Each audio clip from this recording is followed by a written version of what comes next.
Hello friends, నేను మీరు Ahmed Pasha. Welcome to the media report. ఈరోజు ఏబిఎన్ దమ్మున ఛానల్ గురించి మాట్లాడదాం. నిజంగా ఏబిఎన్కి ఎంత దమ్ముంది, ఏబిఎన్ ఛానల్ యొక్క నిజస్వరూపం ఏంటి అన్న విషయాన్ని మనం ఈరోజు డిస్కస్ చేద్దాం. జర్నలిజానికి బ్రోకరిజానికి ఉన్న డిఫరెన్స్ ఏంటో ఏబిఎన్ ఛానల్కి అర్థమయ్యేటట్టు చెప్దాం. ఈరోజు రాజశేఖర రెడ్డి గారి జయంతి. ఈ సందర్భంగా వైఎస్ఆర్ ఘాట్కి షర్మిల గారు, జగన్మోహన్ రెడ్డి గారు తల్లి విజయమ్మ గారు వెళ్ళడం జరిగింది. అక్కడ విజయమ్మ గారిని జగన్మోహన్ రెడ్డి గారు కలిశారు. ఆల్రెడీ వీడియోలు అన్నీ బయటకు వచ్చినాయి, మనం ఆల్రెడీ చూసినాం. కాకపోతే మీరు కింద చూడవచ్చు, ఏబిఎన్ ఒక న్యూస్ అనేది రన్ చేసింది. ఆ న్యూస్లో యూట్యూబ్లో వాళ్ళు ఒక థంబ్నెయిల్ యూజ్ చేశారు. ఆ థంబ్నెయిల్ మీరు కింద చూడవచ్చు. దాంట్లో ఏం రాశారంటే, బాధపడకు బిడ్డ అంటే షర్మిల గారు జగన్మోహన్ రెడ్డి గారికి చెప్తున్నారు. ఏమని అంటే, బాధపడకు బిడ్డ, నీ తప్పులే నిన్ను ఓడించినాయి అని చెప్పేసి మన విజయమ్మ గారు జగన్మోహన్ రెడ్డి గారికి చెప్పేటట్లు ఇక్కడ రాశాడు. ఇక్కడ మొత్తం మ్యాపింగ్, ఇక్కడ స్కెచ్లు గీసి కూడా చూపిస్తున్నాడు. ఎవరిని? తల్లి కొడుకులని ఇద్దరిని చూపిస్తున్నాడు. అయితే నేను ఏబిఎన్ ఛానల్ని ఒక విషయం అడగాలి. ఏమని అంటే, ఇక్కడ బాధపడకు బిడ్డ, నీ తప్పులే నిన్ను ఓడించినాయి అని చెప్పేసి విజయమ్మ గారు జగన్మోహన్ రెడ్డి గారికి చెప్పేటప్పుడు ఏబిఎన్ ఛానల్ పోయి మధ్యలో మైక్ పెట్టిందా? ఎట్లా తెలుసు ఏబిఎన్ ఛానల్కి ఈ మాట ఆమె అన్నది అని చెప్పేసి? ఒకటి. రెండో విషయము, లేదంటే రాధాకృష్ణ గారు ఆయన చెవు కోసి తీసుకుపోయి తల్లి కొడుకుల మధ్యలో ఏమైనా పెట్టిండా? ఎవరిన్నారు? ఫస్ట్ ఆఫ్ ఆల్ ఈ మాట విజయమ్మ గారు జగన్మోహన్ రెడ్డి గారికి ఈ మాట అన్నట్టు ఓడిపోయి, నీ తప్పుల పడే ఓడిపోయినావు నువ్వు అని చెప్పేసి అన్నట్లు ఆధారం ఏముంది? ఎవరన్నా ఇన్నోడు ఉన్నాడా బతికి? లేదంటే మీకుగా థంబ్నెయిల్ వేసుకొని ఏదో నలుగురు చూడాలి అని చెప్పేసి చిన్నపాటి మాలాంటి యూట్యూబర్లు చేసే ఏమంటే గేమ్స్ ఆడుతాం కదా, అట్లా మీరు కూడా ఆడుతున్నారా? అంత దుస్థితి మీకు ఎందుకు అనేది వచ్చింది? ఏబిఎన్ ఛానల్ అంటే పెద్ద ఛానల్ కదా, అది టీవీ ఛానల్. యూట్యూబర్లు కూడా చేయరు ఇట్లాంటి చిల్లర విషయాలు, ఇట్లాంటి చిల్లర పనులు. ఇప్పుడు పని చేయండి, నాది ఈ వీడియో అయిపోయిన తర్వాత ఒకసారి నా ఛానల్కి వెళ్ళేసి మొత్తం వీడియోలు థంబ్నెయిల్ చదివి ఎక్కడన్నా నేను ఇట్లాంటి చిల్లర విషయాలు వేసానో ఒకసారి చూడండి. ఇంత పెద్ద ఛానల్ అయి ఉండి ఇట్లా సంకనాకుతున్నారు. సరే, ఛానల్లో ఆ వీడియో ఉంది. ఆ వీడియోని క్లిక్ చేస్తే ఆ వీడియోలో ఏమవుతుంది అంటే, ఒక ముగ్గురు పిలిచి అక్కడ ఏదో డిబేట్ చేస్తుంటే ఆ ముగ్గురులో కనపర్తి శ్రీనివాస్ అంట, TDP spokes person Kanaparthi Srinivas, ఆయన వచ్చి ఏమంటాడంటే, ఈ వైఎస్ఆర్సీపీ అన్నది కుల పార్టీ, అసలు ఇది పార్టీనే కాదు, కుల పార్టీ అంటాడు. నేను కనపర్తి శ్రీనివాస్ గారికి ఓ విషయం చెప్తున్నా, నువ్వు ఆఫ్రికా నుంచి వచ్చినవా, అమెరికా నుంచి వచ్చినవా, లేదంటే వేరే దేశం నుంచి, లేదంటే వేరే గ్రామం నుంచి వచ్చినవా? నీకు వైసీపీ కులపార్టీలా కనిపిస్తున్నదా? ఏమన్నా మనకన్నా సిగ్గుండాలి, లజ్జుండాలి, ఈనటోళ్ళకన్నా ఉండాలి. మరి టీడీపీ ఏందన్నా? టీడీపీ ఏం పార్టీ మరి? వైసీపీని ఒకవేళ నువ్వు కులపార్టీ అంటే టీడీపీ ఏం పార్టీ మరి? ఒక్కసారి చూసుకున్నావా? గురువింద గింజ అని చెప్పేసి ఒక సామెత ఉంటుంది. గురువింద గింజకి దాని కింద ఉన్నాయి ఏం కనిపించవు, పురుగులు. నువ్వు ఈరోజు వైసీపీని కులపార్టీ అని చెప్పేసి అంటున్నావు కదా, నీ కింద ఉన్న పురుగులు ఏమైనా కనిపిస్తున్నాయా నీకు? ఇంకోటి, ఇదే శ్రీనివాస్ గారు ఏమంటున్నాడంటే, చెల్లెలు అని చెప్పేసి, తల్లి అని చెప్పేసి, సంబంధాల గురించి ఇవన్నీ మాట్లాడుతున్నావు కదా. శ్రీనివాస్ గారు, నేను చెప్పాలంటే చాలా చెప్పొచ్చు. టీడీపీలో నేను చంద్రబాబు నాయుడు గారి గురించి చెప్పొచ్చు, ఆయన అనుబంధాలు, ఆయన ఏమంటారు, ఎవరిని ఎట్లా మోసం చేసిండు, ఆయన ఇంట్లోనే ఆయన ఫ్యామిలీ వాళ్ళ గురించి నేను 100 మాట్లాడొచ్చు. కానీ మాట్లాడదామా? దీని గురించి డిబేట్ చేద్దామా? లోకేష్ గారి గురించి ఆయన ఇప్పుడు ఒక మాట అప్పుడు ఒక మాట మాట్లాడే మనిషి, అసలు ఆయన ఏం మాట్లాడుతున్నాడో ఆయనకే అర్థం కాదు, అది కూడా డిస్కస్ చేద్దామా? పవన్ కళ్యాణ్ గురించి ఏదో పవన్ కళ్యాణ్ గారు ఏదో అన్నారు, ఆయన ఏదో అన్నారు అని చెప్పేసి నువ్వు మాట్లాడినవే. పవన్ కళ్యాణ్ గారు 10 సార్లు 10 చోట పుట్టిన వ్యక్తి. ఇవాళ ఒక చోట పుట్టిన అంటాడు, రేపు పొద్దున ఇంకో చోట పుట్టిన అంటాడు, మళ్ళీ ఇంకో చోట పోయి ఇంకో చోట పుట్టిన అంటాడు. ఆ వీడియోలన్నీ నాకు అక్కడ ఉన్నాయి, తీసుకురానా? ఎవరికి క్రెడిబిలిటీ ఉన్నట్టు? ఎవరి మాటకు గౌరవం ఉన్నట్టు? నువ్వు ఇవన్నీ మర్చిపోయి ఏదో టీవీ దొరికింది, ఏబిఎన్ వాళ్ళు బిలవగా పిలిచిర్రు, పెద్ద ఛానళ్ళు అని చెప్పేసి నువ్వు టీవీలో కూర్చొని ఇవన్నీ డైలాగులు కొడుతున్నావే. ఏమన్నా నీకు అసలు న్యాయమేనా ఇది? ఒక్కసారి ఆలోచించు. రేపు పొద్దున్న ప్లేటు ఫిరాయిస్తే, ప్లేటు మారితే, ఎందుకంటే టైం అన్నది అందరికీ ఒకేలా ఉండదు. ఎప్పుడు సమయం అన్నది మారుతుంటుంది. ఇవాళ నీ టైం వచ్చింది, నువ్వేదో వదిలినవు పోయినావు, రేపు పొద్దున మళ్ళీ టైం మారుతుంది. అప్పుడు ఇంకోటి, ఇదే శ్రీనివాస్ గారు ఏమంటున్నారంటే, లేదు వైసీపీ ప్రభుత్వం వచ్చినప్పుడు ఎవరిదో గొంతు కోసిర్రు, ఎవరినో చేసిర్రు అని. ఇప్పుడు ఎలక్షన్లు జరిగి రిజల్ట్ వచ్చి 1 నెల రోజులు దాటిపోయింది. పోయిన 4వ తారీఖు రిజల్ట్ వచ్చింది. ఈరోజు ఏంది 8వ తారీఖు. నెల 4 రోజులు అయింది. నెల 4 రోజుల నుంచి ఈవెన్ రిజల్ట్ రాకముందు నుంచి, ఎలక్షన్లు అయిపోయిన తెల్లారి నుంచే గొడవలు స్టార్ట్ అయినాయి ఆంధ్రప్రదేశ్లో. ఎంతమంది వైసీపీ కార్యకర్తల్ని చంపిర్రు, ఎంతమంది వైసీపీ కార్యకర్తలను కొట్టిర్రు, ఎంతమంది వైసీపీ కార్యకర్తల్ని హాస్పిటల్కి పంపించారు, ఎంతమందిని జైలుకి పంపించారు, ఒకసారి మాట్లాడదామా? మరి అవన్నీ కనిపిస్తలేవా నీకు? అందుకే నేను అంది, వేరే గ్రహం నుంచి వచ్చినావో లేదా వేరే ఏదైనా దేశం నుంచి వచ్చినావో, నువ్వు ఈడి మనిషివి అయితే కాదు, ఆంధ్రప్రదేశ్ మనిషివి అయితే కాదు. ఆ క్లారిటీ అయితే నాకు వచ్చింది. ఇదొకటి. రెండో విషయము, ఈ తెలుగుదేశం పార్టీకి ఒక ట్విట్టర్ హ్యాండిల్ ఉంది. ఏంటి ఆ ట్విట్టర్ హ్యాండిల్ అంటే ఐటీడీపీ అంటారు. ఐటీడీపీ అని చెప్పేసి వీళ్ళకి ట్విట్టర్ హ్యాండిల్ ఉంది. ఈ ట్విట్టర్ హ్యాండిల్లో ఏం చేశారు అంటే నిన్న రాత్రి ఒక ట్వీట్ చేశారు. ఏమని అంటే, ఐదేళ్ళు నాయన గుర్తుకు రాలేదు. ఎవరు? వైఎస్ఆర్సీపీ అంటే ఈరోజు వైఎస్ఆర్ గారి జయంతి కాబట్టి నిన్న వైసీపీ పార్టీ వాళ్ళ ట్విట్టర్ హ్యాండిల్లో ఒక వీడియో వేసి వాళ్ళు తండ్రి గురించి అంటే వైఎస్ఆర్ గారి గురించి ఏదో 4 మంచి మాటలు చెప్తే దాన్ని ట్యాగ్ చేసి ఇక్కడ మీరు కింద చూడొచ్చు, 5 ఏళ్ళు నాయన గుర్తుకు రాలేదు, ఒరిజినల్ వైఎస్ఆర్ అభిమానులు చీకొట్టారు. ఎవరంటున్నారు ఇది? టీడీపీ ట్విట్టర్ హ్యాండిల్ అంటుంది, టీడీపీ వాళ్ళు అంటున్నారు.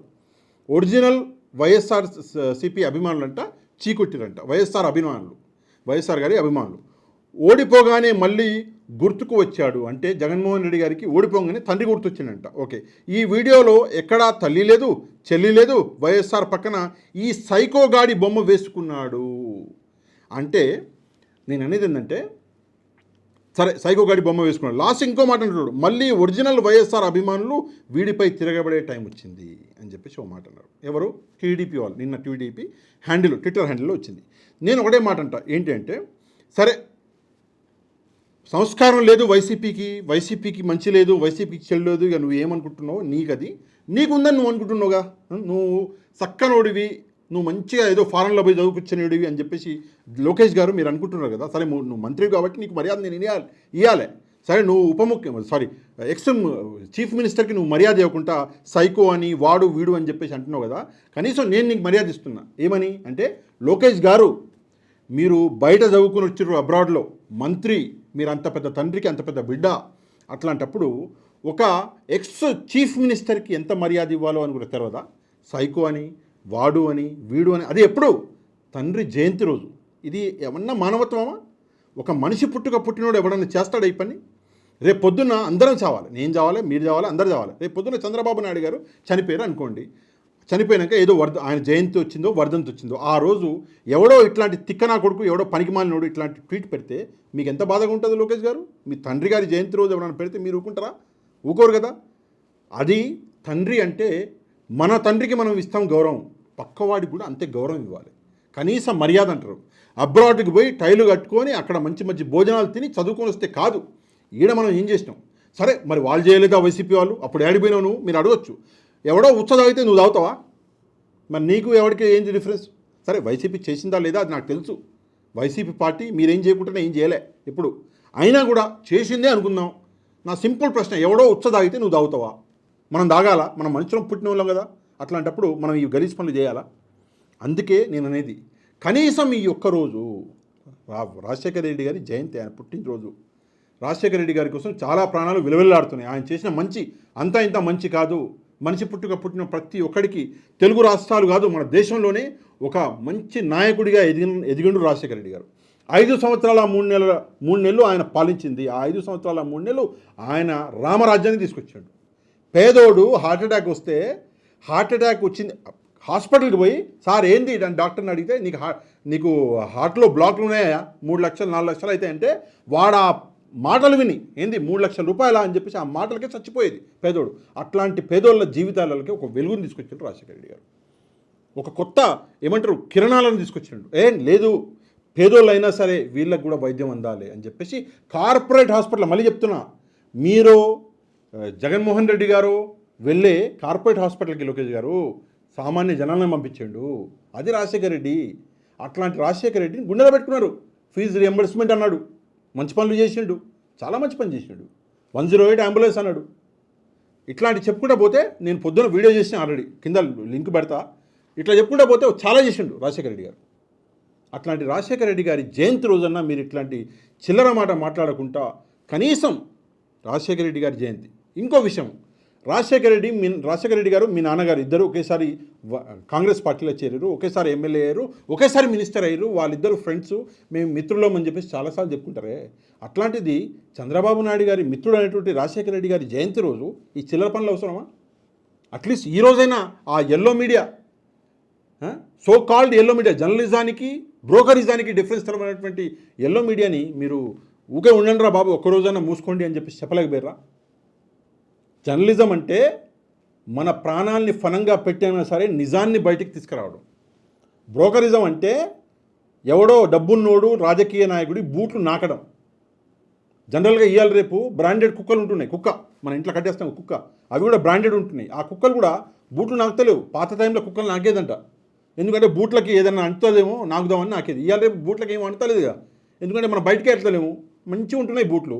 కుక్కలు కూడా నాకుతలేవు, కుక్కలు కూడా బూట్లు నాకుతలేవు. కానీ ఈ పరిస్థితులల్లో ఈ పనులు చేస్తున్నారు సో కాల్డ్ మీడియా. ఇంత గలీజు, ఇంత దిగజారుడుతనం అవసరం మనకి? మనం ఉన్నది ప్రజల కోసం, ప్రజలకు మంచి చేయడానికి. సరే, మీరు అడగొచ్చు నేను జగన్మోహన్ రెడ్డి గారి తరఫున మరి మాట్లాడతలేనా అని చెప్పేసి. నేను ముందుగా 10 సార్లు చెప్పాను, ఇంతవరకు మళ్ళీ ఒకసారి చెప్తా. ఎందుకంటే వినబడదు, అంటే వినిపించుకోవద్దు అనుకున్న వాళ్ళకి వినబడదు కాబట్టి మళ్ళీ చెప్తున్నా. నేను జగన్మోహన్ రెడ్డి గారి ఫ్యాన్ని కాదు, నేను జగన్మోహన్ రెడ్డి గారికి ఆయన నాకు అప్పు ఇయ్యలేదు. ఎందుకు నాకు జగన్మోహన్ రెడ్డి గారు నచ్చిండు అంటే ఆయన విద్యారంగంలో తీసుకొచ్చిన మంచి పనులు. రేపు పొద్దున నువ్వు మంచి పనులు తీసుకురా, నేను నిన్ను కూడా పొగుడతా. మంచి పనులు చేయవా విద్యారంగం. ఎందుకంటే విద్య ఒకటే రాష్ట్రాన్ని మారుస్తుంది, విద్య ఒకటే రాబోయే తరాలని మారుస్తుంది నమ్ముతా నేను.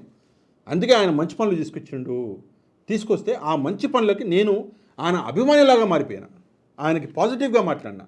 రేపు పొద్దున నువ్వు తీసుకురా, నీకు అభిమాని అయితే నేను. మంచి పనులు చేయి, ముందుగా వచ్చేది నేనే. ఈ అమ్మ మంచి పనులు చేస్తామని చెప్తే ఉన్న బోర్డులు కూడా బీకిర్రు. ఆయన తీసుకొచ్చి టీవీలు పెడితే ఇక్కడ మన స్కూళ్ళల్లో అవి ఏదో అంటారు వాటిని, ప్యానెల్స్, పిల్లల్ని చదివేనికి, ఆ ప్యానెల్ని పలగొట్టేశారు. అయినా కూడా అన్నీ మూసుకొని కూర్చున్నారు. ఈ పరిస్థితులు మారాలి అంటే ముందుగా మీడియా మారాలి, మీడియాతో పాటు సోషల్ మీడియా మారాలి, సోషల్ మీడియాతో పాటు రాజకీయ నాయకులు మారాలి, దాని తర్వాత అందరికంటే ముఖ్యంగా ప్రజలు మారాలి. ఎవడో ఏదో 4 తీపి కబుర్లు చెప్పిండని చెప్పేసి పోయి ఓటేస్తే రేపు పొద్దున ఆడే మన అయి కూర్చుంటాడు. దాని తర్వాత పీక్కోనికి లాక్కోనికి ఏముండదు. ఊకే రోజు 5 సంవత్సరాల వరకు ఎప్పుడు ఈ 5 సంవత్సరాలు గడుస్తాయి స్వామి అని చెప్పేసి దేవుడిని ముక్కోవడమే. దాని తర్వాత పీకేది ఏముండదు ప్రజలు. అందుకే కొంచెం జాగ్రత్తగా ఓట్లేయాలి, ఏనప్పుడు అన్ని మూసుకొని కూర్చోవాలి. ఇదొక్కటే మీకు తప్పకుండా దీని మీద రెస్పాన్స్ అవ్వాలి మీరందరూ. ఎందుకంటే ఈ మాటలు ఈరోజు అంటే వైఎస్ఆర్ గారి జయంతి రోజు అనకూడని మాటలు ఇవన్నీ అన్నారు కాబట్టి నాకు ఇంత కోపం వచ్చింది. తప్పకుండా మీరు కూడా దీని మీద రియాక్ట్ అవ్వండి. తప్పకుండా ఈ వీడియోని లైక్ చేయండి, మీ వాట్సాప్ గ్రూప్లలో మీకు తెలిసిన వాళ్ళకి పంపించండి. కంటెంట్ మీకు నచ్చితే తప్పకుండా ఛానల్ సబ్స్క్రైబ్ చేసుకోండి. నెక్స్ట్ వీడియోలో మళ్ళీ కలుద్దాం. అంతవరకు థ్యాంక్ యూ వెరీ మచ్. జై హింద్.